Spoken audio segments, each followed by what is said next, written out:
Let me start here. Of course, anyone who's mayor of New York, they'll be mayor for all New Yorkers.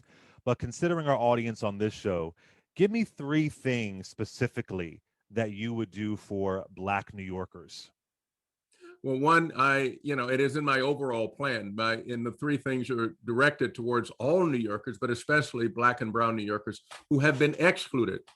That's why I say my economic plan is the greatest, most inclusive economic comeback plan in the history of New York City.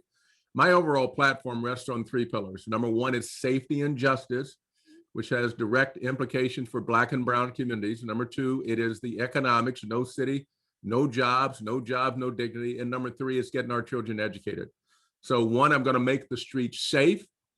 Two, I'm going to make certain that as we interact with the NYPD, that they protect me and not profile me. That's number one, safety in the streets. Number two, I'm going to get the economy coming back. And what do I mean in an inclusive way? What do I mean by that, Clay? Black and brown communities have been excluded for so long that when they give us crumbs, they want us to feel full. I'm not interested in crumbs. Matter of fact, I ain't interested in a cake. I want us to own the bakeries. And if I look at those who have highlighted what they're going to do in press releases, and I look at their track record, we've been given crumbs. So I will change that entire dynamic. And then I need to make certain that our children are educated. And right now, Clay, the system is not working for our kids. 7 out of 10 Black and brown boys and girls between grades 3 and 8 do not read at proficiency levels or below proficient. If I randomly take 10 Black and brown boys and girls in the fourth grade, 2, maybe 3 can read. So I will first make certain that our streets are safe, that we have a relationship of respect, accountability, and proportionality with the NYPD. I'm going to be ultimately held accountable. I'm going to make sure that we get jobs, and those jobs and the capital and the creation of the ability to own homes and get capital and to grow businesses in Black and brown communities, and our children get educated. So those are the three specific things that I'll do. And we can go into detail on any one of them in as much detail as you'd like. It ain't about me, Clay. It's about we. Yes, absolutely, absolutely. Let's talk about police. Let's talk about the NYPD. I moved to New York in '98, the New York area rather in '98. I was stopped by the cops incessantly, especially during the after Giuliani, the Bloomberg years. One of the things that Mr. Eric Adams said is that he wants to arm police officers in churches, and even former NYPD Commissioner Ray Kelly thought that wasn't a good idea. And if he's saying that, there's got to be something to that. So how do we? Of course, we want the city to be safer. I understand that, but how do we make sure that over policing doesn't happen in our neighborhoods, but even outside of our neighborhoods? I was always stopped at the subway. I was stopped outside of the subway. This is back in the late '90s, early 2000s. I would hang out. I was a young kid. I would hang out, go to the clubs and everything. And it was constant from the NYPD. So, how do we make our lives safer in our communities, outside of our communities with the NYPD? So let me give you a couple of responses here. One, to bring back those Giuliani stop and frisk tactics that traumatize Black and brown communities. Anybody who's an advocate of that is clearly in denial of history. Mm. And to suggest that you're going to arm police, or the mayor himself is going to be armed with a firearm and going to disband the detail and have a firearm, what kind of signal is that sending to our communities that are experiencing the highest level of gun violence, up 200%? So it's okay for the mayor to pack, but for me not to pack. What signal does that send to Black and brown communities that today are under siege because of the gun violence? So that also is something that is not in keeping with the signal, the messages, the examples that we want to set for our community. It can't be the leader of the city is packing in the churches. How's that work for you? What kind of signals are you sending? Don't we have some hallowed ground where that's not needed? Don't we owe each other the kind of respect where we're not profiled, but we're protected? My plan, and by the way, that's number one. Number two, I'm not for defund either, especially the people who have their own private security forces. Got private security forces. Some of the supporters live in armed guard communities, and we're gonna now defund the communities that are protected and to protect Black and brown communities. What kind of standards are we setting? So my plan is to, one, I want to have better policing. I want to make certain that we invest in the neighborhoods, but first, My overall policing plan is to get the guns off the street, to get those officers especially trained to identify in the top 10 precincts where the gun violence is occurring, how and why it's occurring. We know why it's occurring, how it's occurring. We're going to use technology, the shot spotters as an example, but we're going to do whatever we can to get the guns off the street. And we're gonna make sure that those individuals who are the repeat offenders get put in jail. Those felons, those convicted felons who get caught with an illegal firearm, in jail. So we're going to have some stringent measures which we follow to make sure that who are the repeat offenders, those who create the bad guys, that we put them in jail. And then I'm going to invest in the community. So I'm going to go the following: transform the NYPD and have a deputy mayor for public safety, whose job is the day-to-day management of the NYPD, connected to managing the NYPD and connected to the neighborhoods. Then I'm going to have a chain of command accountability. One or more officers involved in overly aggressive policing, the entire chain of command gets held accountable. And then, Clay, because of the following facts, 4 to 5 of the 10 calls that go to 911 today have to do with mental health care issues. We need to deal with the mentally ill, and we're not doing that.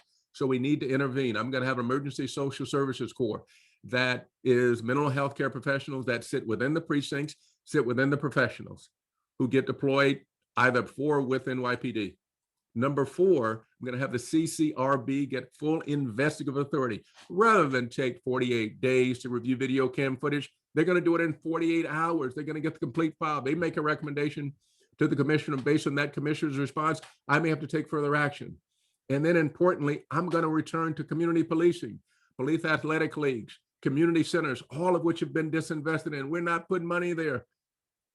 And I want to make certain that we have summer jobs. Part of my educational plan and my policing plan is to have summer jobs, return to community policing, community centers, summer jobs, and also we need to make sure that we invest in the cure of violence, the violence interrupters that have been quite effective in many of our communities. We need to invest in that. We need to invest, as I said, in mental health care professionals. And we need to make sure that we get jobs in the community and invest in those, what I call business executives and CEOs in the communities. Let's get capital into the community so they can develop jobs. The great entrepreneurs that just directed to the wrong industry, the street pharmaceutical business. Let's get them directed the right way, and let's have mentorship and get grants and capital so they can go develop their businesses and do it the right way.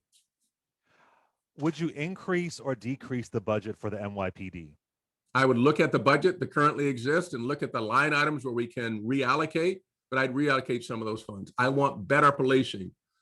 I don't want to defund. I want better policing, and we can get better policing through collaboration with the community-based organizations and investing in those organizations.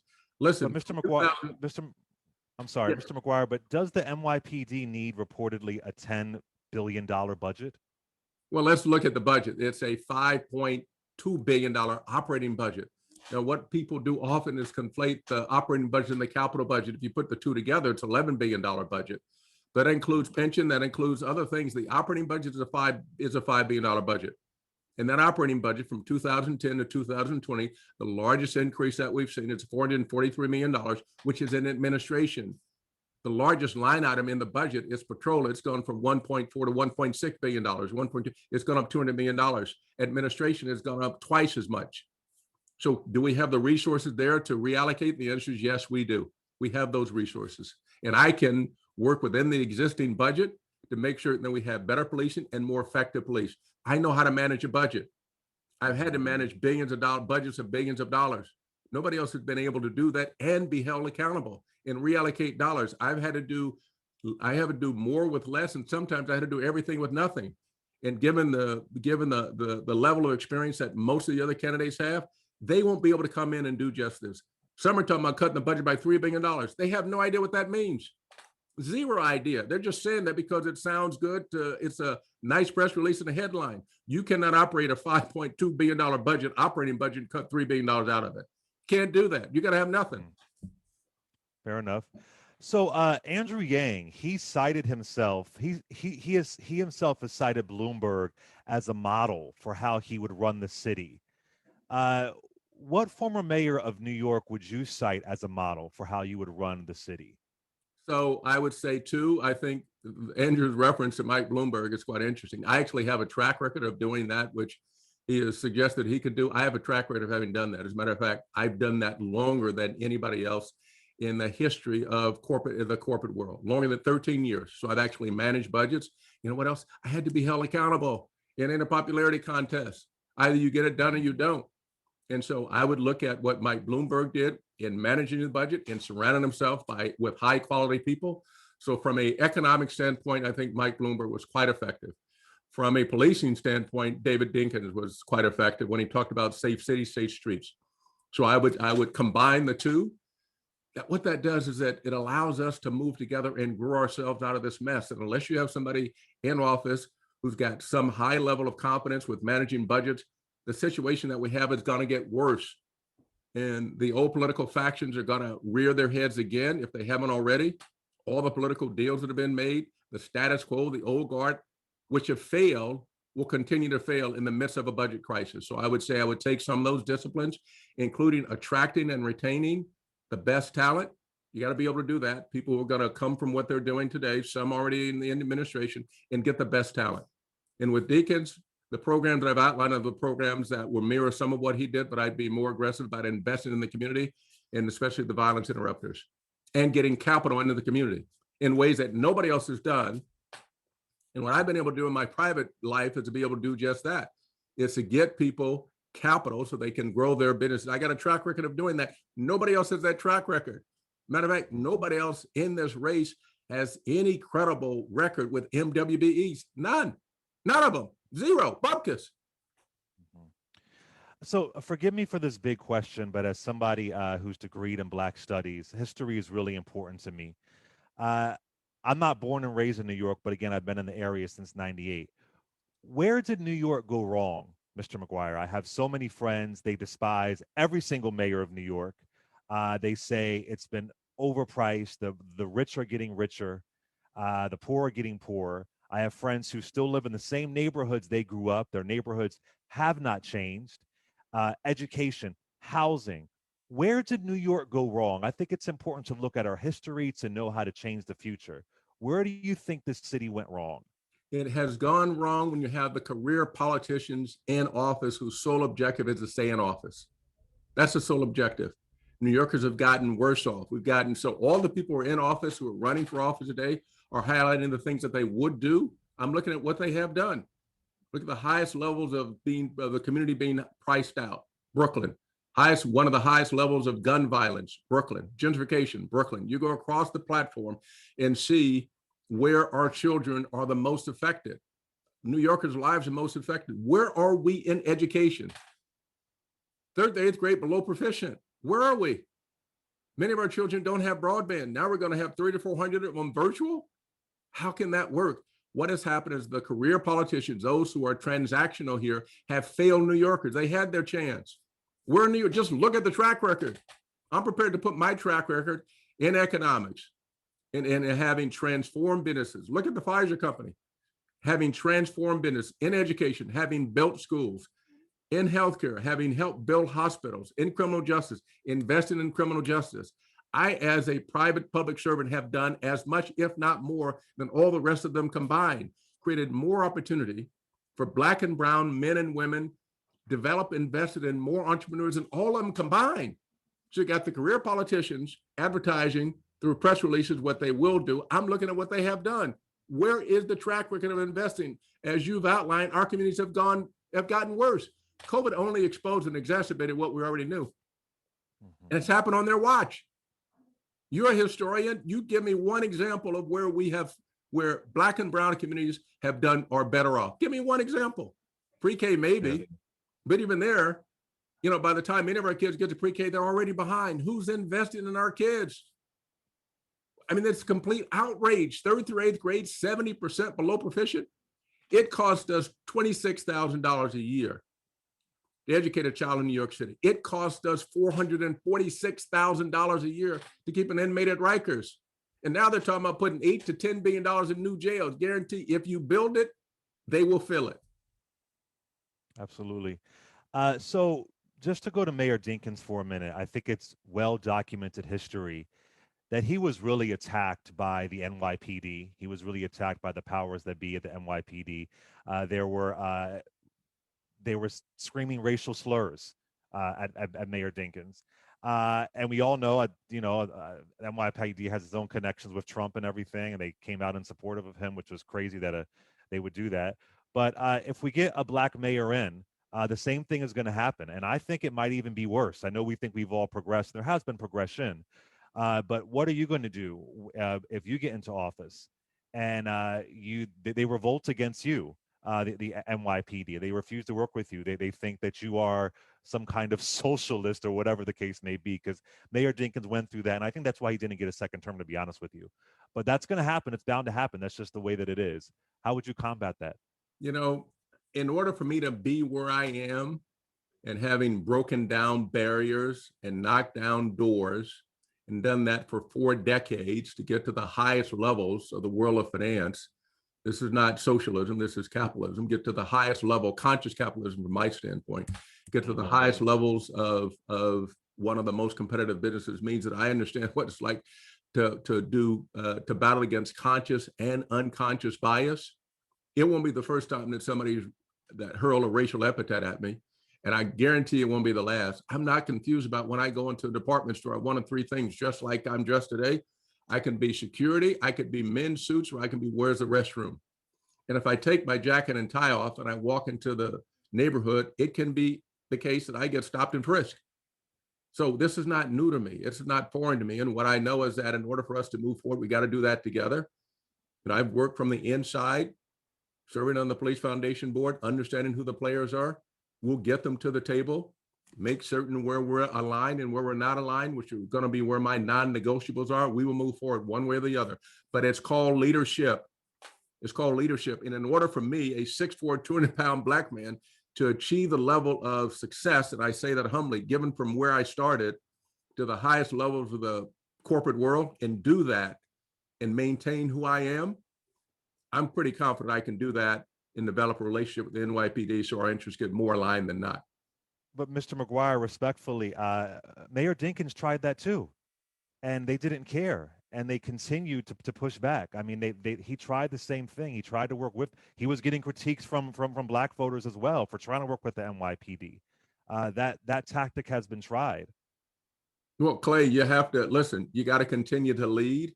You have to demonstrate strong leadership. You have to outline a vision, and you got to surround yourself with people who can help execute on that vision. We have to start somewhere, right? I'm not prepared to say it's not going to work because it hasn't worked in the past.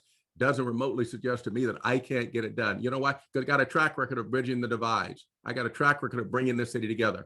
And am I confident I can bring the NYPD to the table? Yeah, I'm pretty confident. Is it overconfident? No, it's not overconfidence, just based on my track record and based on the ability for me to interact with a lot of different communities. And remember, my responsibility was global. So I had to take in a lot of different cultures and a lot of ideologies. And in this specific focus, it's going to be on what's in the best interest of all New Yorkers. And my confidence in sitting down at the table. Now, are you going to say it's naive? No, it's not naive at all. Is by sitting down at the table and recognizing we have shared interests and recognizing I'm the leader in this city, that my leadership is going to be clearly with partnerships involved in that. I can't move forward without that. Will we have tough conversations? Yes. Will they always be respectful? I will make certain that as a leader that is a baseline for how we move forward. Would you agree to reparations for Black New Yorkers? I certainly look into reparations, but the question is how do you identify a Black New Yorker? You know, most people have migrated to New York City. So from where do you start? So ought there be some kind of consideration? We should consider all options. But you know what? I'm not for the handouts. Remember, the handouts, some have advertised universal basic income. Well, that BS ain't gonna work. That's $5 a day. That ain't even a middle. They're talking about teach a man how to fish or teach a person how to fish. That ain't even a middle. That is like offensive. $5 a day. Reparations is a handout? No, I don't. I'm talking about universal basic income, where I want to teach people. I want to invest in our people so that part of my overall comeback plan, which is the largest, most inclusive economic comeback plan, 500,000 jobs, 50,000 focus on small businesses. I want to make sure that we give people the opportunity to work. So is one in conflict with the other? No, it's not. But fundamental to that which I want to accomplish is for people to invest in our people, vocational training, starting at the 8th grade, so that people get exposed to different career opportunities. And if reparations become part of the consideration, then I'm open to that. But I need to make certain that New Yorkers have the opportunity to go and uplift ourselves by getting a job. No job, no dignity. I got no job, I got nothing else. Reparation certainly doesn't solve all of that. It's a one-time shot. I want all of it. I want our people to have the opportunity. Alexandria Ocasio-Cortez, arguably one of the most famous New York politicians, she endorsed Maya Wiley. Did you seek her endorsement? Whose endorsement? AOC, Alexandria Ocasio-Cortez. Did you seek her endorsement? I did not. I've not spoken with her. Oh, you did not speak with her. Okay. So I think I just want to end here. You know, I've interviewed so many. I interviewed De Blasio, and people are so disenchanted, and they really want some significant change. Getting into the system of politics, you know, there's going to be a lot of pushback. Why would you be the one that would keep your promises? What can you tell to folks listening that this is the person? Because these are all ideas and plans. You know, these are all ideas and plans and proposals. But why would you be the one that would be different than De Blasio, than Bloomberg, than Giuliani, and so on? Why would you be different? Because the ideas and plans about which I'm speaking, I've already executed on. I've done it. I'm a doer. I'm not a talker. All the rest of them have ideas and plans on which they could have executed, but they didn't execute. I got ideas and plans on which I have executed. What's the difference between me and them? I've done it. I've managed large, complex organizations. They're telling me what they're going to do, and they've never done it. I've done that for longer than anybody else. They talk about doing something educationally. I've built schools. They talk about what they're going to do in healthcare. I've helped build hospitals. They're going to talk about what they're going to do in criminal justice. I've invested in the criminal justice system. So I look across the board of the things that I have done, given opportunities to, creating more opportunity, more wealth, more home ownership for Black and brown communities, and all the rest of them combined. So I'm not talking about something I will do. I'm talking about something I have done. And you know what? I got a track record in the neighborhood. They call that receipts. I got receipts. The rest of them don't have receipts. That's why they should believe in me. And you know what else? I ain't part of no political system. I don't owe any political favors. I ain't part of no constituents. I ain't done no transactions. I ain't promised nobody a cabinet position. I've done none of that in order to get a vote. I am who I am. I'm straight up. Look at my track record. I ain't like the rest of them. They had their chance. The time, and their chance means what? Black and brown communities are worse off under their administrations. All of them they've either gotten termed out, they're looking for a promotion, they've been part of administration, which has failed, including 2 have been part of this administration, or they've run for office unsuccessfully. I've done none of that. And or they pledge allegiance to a whole bunch of people out there, different factions, different political factions. I've done none of that. So if you want to make a difference for somebody who's going to represent New Yorkers, and whose sole focus on what's in the best interest of New Yorkers, all New Yorkers, especially the Black and brown ones, that's me with a track record.